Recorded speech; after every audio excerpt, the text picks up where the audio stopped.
De maneira que, quando se fala da laicidade, não se fala, antes de tudo, da superação de uma teologia teocrática, de um tempo em que o poder temporal e o poder espiritual estavam unidos sob a mesma tutela e que depois saudavelmente se dividiram.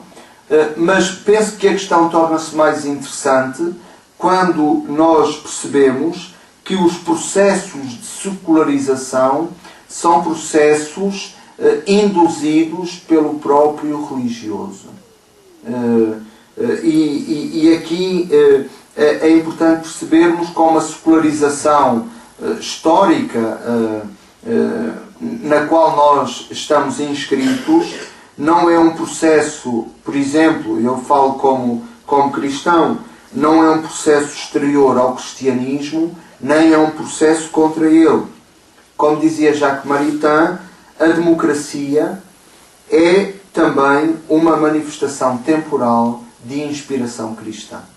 De maneira que, naquilo que hoje forma o ideário de laicidade, está também muito presente o contributo cristão. De maneira que autores como Marcel Gauchet falam, por exemplo, de uma conivência primeira entre o espírito do cristianismo e o espírito da democracia.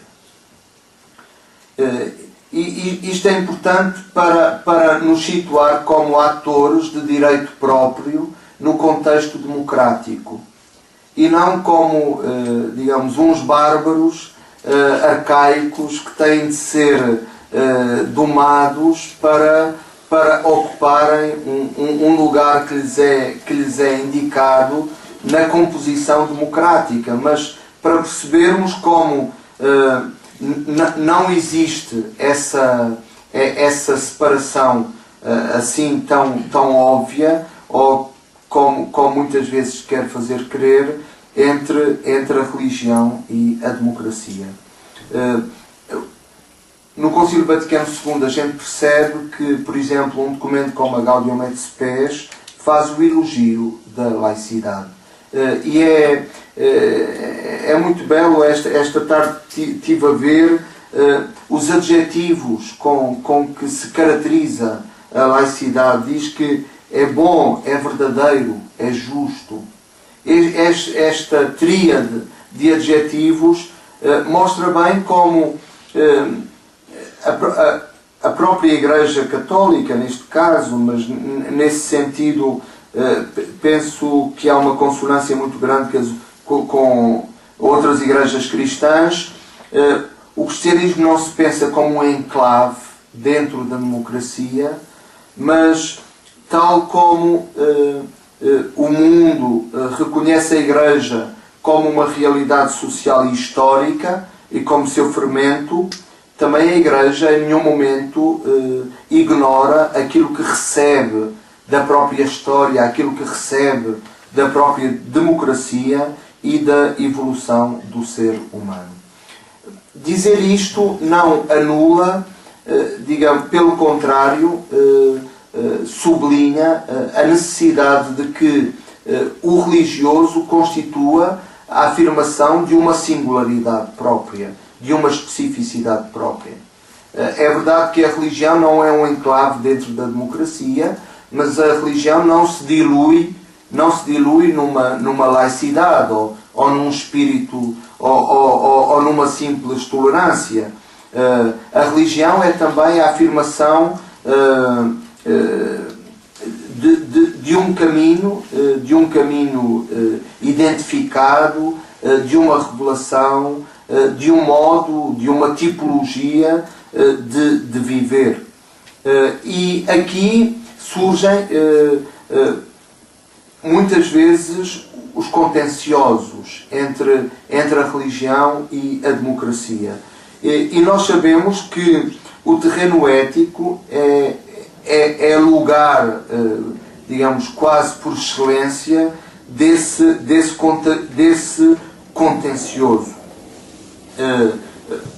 Por exemplo, as igrejas ou a religião tem o dever de fazer valer para os crentes as exigências morais da própria fé.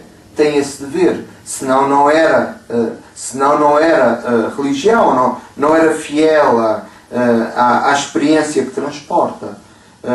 Mas a verdade é que a democracia coloca à religião a impossibilidade de estender a todas as pessoas esse valor e essa exigência.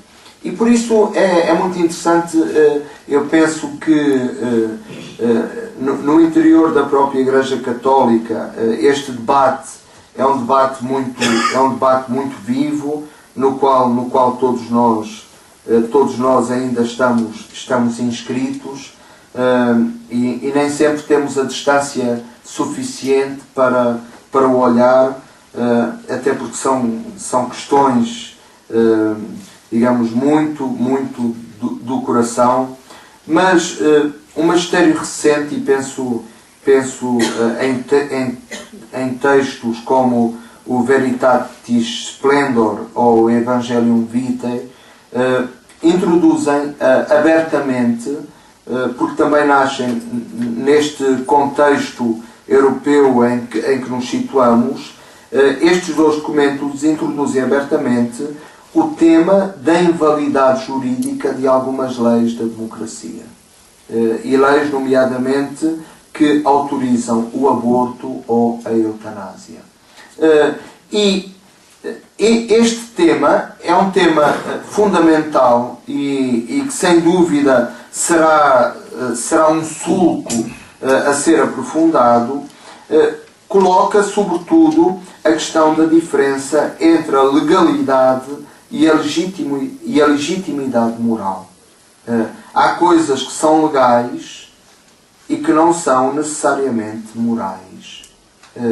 E aceitar esta dualidade, digamos, não é uma coisa apenas para o século XXI, é alguma coisa que a moral cristã reflete já há muitos séculos.